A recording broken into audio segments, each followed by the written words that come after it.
So the officials have been named, they've been revealed for this Ruiz Joshua rematch on Saturday. And the referee is this man right here, Luis Pabon. He infamously refereed the Vladimir Klitschko Alexander Povetkin fight, which was one of the most disgraceful refereeing performances I've ever seen in my life. And I think I said in my post-fight video for that Pabon might as well have been in a Klitschko tracksuit, with Team Klitschko in the back. That is how horrific that performance was from Luis Pabon, because Klitschko was allowed to get away with a criminal amount of excessive holding. Seriously, people, it's the most excessive holding I've ever seen in a world title fight in my whole life following this sport over 30 years. Absolutely disgraceful performance that night. And some people already are saying this is a setup. They're getting Luis Pabon in there so AJ can get away with holding and all manner of other infringements, potentially. And look, let's be real. When it comes to the A side in boxing, when it comes to fighters who are generating multi-millions, it's the norm for them to get favorable treatment from referees, judges, etc. Not saying it's right. It's absolutely not right. It's wrong. But unfortunately, it's the norm. We've seen AJ get favorable treatment in fights before. In the Joseph Parker fight, they wouldn't let, either man exchange up close, but it would have benefited Parker more than AJ, right? They wouldn't let that happen. The ref in that fight wouldn't let it happen. In a Takam fight, I thought that was a premature stoppage. Okay, so AJ has received favorable treatment in fights before, as has Deontay Wilder. He was the A side, of course, against Luis Ortiz in the first fight, and we saw what happened when he got hurt. Inexplicably, the doctor and the ref got together and decided they were going to give him extra time at the start of one of the rounds to recover from being hurt in the previous round. Bizarre stuff. We've seen it time and time again in Canelo fights with bizarre scorecards. I mean, when he fought Mayweather, one of the judges had it a draw. So look, this is an endemic problem in boxing. We do get these cash cow fighters who end up getting favorable treatment from the officials. It's terrible. Now, is there any evidence to suggest that Pabon has been brought in for this particular purpose? Well, it's not quite as clear as it might seem at first glance, because when I first saw this ref being brought in, I thought, okay, this is not looking good for Ruiz. But on further inspection, Luis Pabon, to my knowledge anyway, hasn't been involved in many other famous, notorious bad reffing performances. So, as far as I can find, he's refereed two of Klitschko's, I'm talking about Vladimir here, two of Vladimir Klitschko's world title fights. One of them against Povetkin, and the other one, let me check to see who it was here again. One was against Povetkin, and the other was the Mormek fight. All right. Now, other than those two Klitschko performances, he's refereed a few Sergey Kovalev fights, including his second to last fight against Anthony Yarde. And he seemed okay in that fight. I don't remember Luis Pabon doing anything controversial there. He's refereed... Who else have we got here? Alida Alvarez, in the Kovalev fight, again, seemed okay in that. And this is the most interesting one. Pabon refereed George Groves versus Callum Smith. Now, why do I say this is interesting? Well, this was the last major boxing event which occurred in Saudi Arabia. So perhaps they're bringing Pabon back partly because he's refereed in Saudi Arabia before. Remember, Saudi Arabia has got a fledgling boxing commission. This is not some country which has been doing boxing for a very long time. It's only been doing boxing for a very short amount of time. So the referees associated with their commission, there can't be many of them. It must be a pretty short list. Perhaps Pabon is one of them. Because as I say, he refereed Groves versus Smith. And there are going to be some people out there saying, no, see, it's just Matchroom bringing in one of their referees again. Well, no, not really, because Grove Smith wasn't a Matchroom event. It was a World Boxing Super Series event. It was actually more of a Sauerland event, because you've got one of the Sauerland brothers who is the, promoter or boxing coordinator, whatever his official title is for World Boxing Super Series. And you've also got George Groves, who was promoted by Sauerland. So this was a Sauerland World Boxing Super Series event.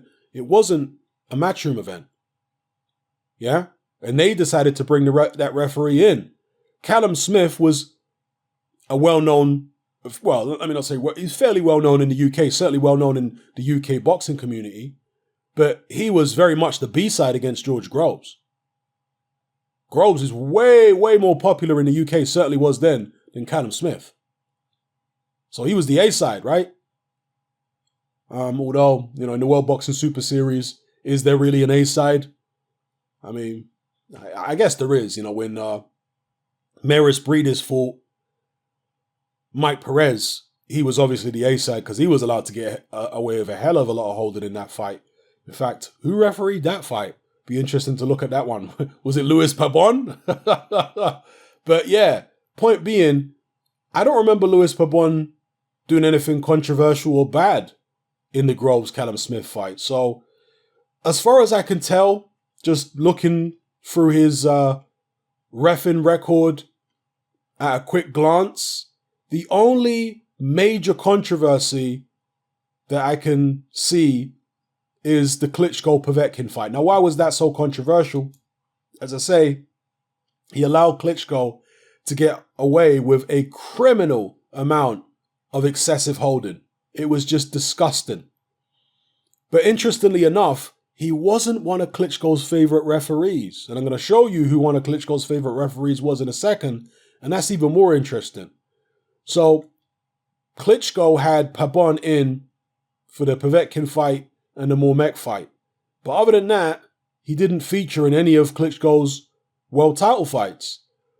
The names which keep cropping up again and again for Klitschko, and the reason I'm talking about this is because Klitschko got away with excessive holding in many of his title fights. He was literally able to do whatever he wanted for the most part in his fights that he had in Germany. In the United States, they were a lot more strict on him. But in Germany, he was able to get away with murder pretty much. So, let's have a look here. Tony Weeks, he had for the Fury fight in Germany. You also had Tony Weeks for the Pulev fight. But neither of those fights, he did much holding. Alex Leopai, he did holding when he needed to. And he had Eddie Cotton. Eddie Cotton, for some reason, was one of Klitschko's favorite referees because he kept bringing Eddie Cotton back. So we had Eddie Cotton for this fight here. We had Eddie Cotton again for the Marius Wack fight. Sam Williams for Thompson. Genaro Rodriguez, he also liked him. And he actually allowed Klitschko, I remember in several fights, to get away with a lot of holding. It was Genaro Rodriguez. Robert Byrd, referee there. Genaro Rodriguez again against Eddie Chambers. Eddie Cotton again. See, these are the names that are coming up again and again. And I'll get to Eddie Cotton in just a second. Tony Weeks. Joe Cortez. Wayne Kelly. Sam Williams. Eddie Cotton again. He liked bringing Eddie Cotton back, Wayne Kelly again. Wayne Kelly again. So Wayne Kelly and Eddie Cotton were far more popular with Vladimir Klitschko than Ruiz Pabon. Yeah? Now, the interesting thing about Eddie Cotton is that he refereed the Lennox Lewis-Mike Tyson fight. And within the first, I think, round, or certainly 2 rounds, he issued a stern warning to Lennox Lewis for holding and pushing Mike Tyson down. So he was not going to allow Lennox Lewis to get away with, excessive clinching and pushing down and all that kind of business in the Tyson fight. Didn't he even take a point away from Lewis in that fight? It's been a long time since I watched that fight through from start to finish. Maybe he didn't, but he certainly gave him a stern warning. He was all up in Lewis's face and he, pushing him in the chest and saying, "Don't do that to Tyson." So to go from a referee who's very stern and very much against excessive holding and leaning on. He then referees several of Vladimir Klitschko's fights where Klitschko can get away with as much holding and leaning on as he likes. So referees are not always consistent. One ref might be stern on something in one particular fight, but in another fight, he's letting it go. And obviously you ask questions about that. You know, you have to look at that and say, what kind of influence was there on him? Yeah, and same thing with Ruiz Pabon, because other than the Klitschko-Povetkin fight, I can't, just superficially looking over his record, I can't find anything else majorly controversial on there in terms of his reffing performances. You know? So, again, the Rob Brandt-Marat rematch that ended in a TKO in 2. So what controversial things has he done? I can't detect any, just having a cursory glance. As I say, being the A side, even though AJ is the challenger now, not the champion, unfortunately, it is likely that if anybody is going to get favorable treatment from any of the officials, not just the referee, but the judges as well, if anyone's going to get favorable treatment, you would imagine that it's going to be Anthony Joshua, not Andy Ruiz. If we have a look at the judges here, I don't pay as much attention to judges, I have to be honest, as I do to referees. These are some of the fights he's done recently. This one judge, Glenn Feldman, whose name I have heard over the years. You know, you don't always put a face to the name. Okay, he did Pacquiao against Keith Thurman. Okay, he scored it for Thurman by a point. Some people might find that interesting. But obviously that was a PBC show. He scored it for Thurman there. Andrade versus Selecki. He had it wide for Andrade. Well, they all had it wide for Andrade. Okay, they all had it the same. Parker Leopai. Again, this is just a cursory look. Some of his recent judging performances, Let's have a look at the others. Feldman, we got Steve Gray. Now, he's somebody I'm more familiar with because he works as a referee in the UK and also a judge. I'm sure he's reffed some Anthony Joshua fights before.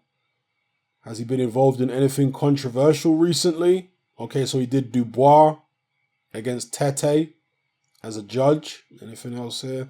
Maybe I'll do a separate video looking through the backgrounds of the judges. This is just, as I say, a cursory glance. So I'm going to be here all day looking through these judging records. Let's have a cursory glance at the final judge. Benoit Roussel from Canada. What has he done? Josh Taylor versus Prograis. How did he have it? He had it a draw. That scorecard's okay. And remember, that's a Matchroom show. And he had it a draw. Although, what is it? Yeah, Josh Taylor's not a Matchroom fighter. He scored the Lomachenko-Campbell fight 119-108 to Lomachenko. And that was a Matchroom show. I thought the scorecards were far too wide in favor of Lomachenko. I thought it was a closer fight than that. Don't get it twisted. Lomachenko won. I thought the scorecards were way too wide. Billy Joe Asufi, he did that. Okay, anyway. Let me not be here all day. That's the officiating situation for AJ Ruiz. Now, AJ's never been a guy who clinches a lot anyway. I've heard that he's brought in some kind of wrestling coach or something for the rematch. So maybe he plans to implement more clinching. Will he clinch as much as Vladimir Klitschko against Povetkin? I doubt it, but you never know. I personally think, and this is just to reveal a little bit about what my prediction may be, but I suspect that this fight is going to go several rounds, maybe even a distance. And I think that there will be a late surge in this fight from Andy Ruiz. And whether AJ survives the late surge or not is anybody's guess. But that's what I'm envisioning for this fight. That AJ will maybe build up a lead, boxing around the ring, doing his thing. And late in the fight, Ruiz will come on strong as AJ starts to tire and slow down. And it may be in those moments that AJ needs to clinch, perhaps even excessively. And will he be allowed to get away with it? Or will the referee admonish him? Will he deduct points? You would imagine not.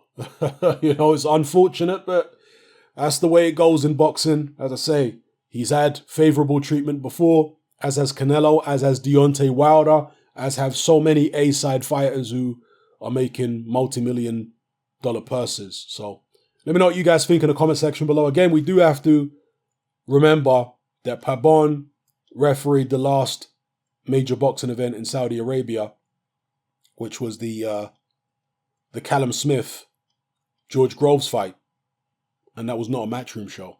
So let me know what you guys think in the comment section below. This time, I'm out. Join me on Patreon. I upload a minimum of 2 podcasts every single week, covering a wide variety of controversial topics, as well as live stream Q&A sessions. Take a look on screen right now at some of the podcasts I've produced so far. For just $3 a month, the equivalent of about £2 a month, you get access to all my new podcasts and my entire back catalogue of past podcasts, including my popular Confessions of a Nightclub Bouncer series. You can listen on your computer or on your smartphone or tablet by downloading the Patreon app from the Google Play Store or the App Store for free. The Patreon app also allows you to download each podcast in MP3. For less than the price of a cup of coffee, you get access to dozens of hours of exclusive content. It's easy to sign up, there's no contract, and you can cancel at any time. So come and join our community of free and critical thinkers by signing up with me here on Patreon today.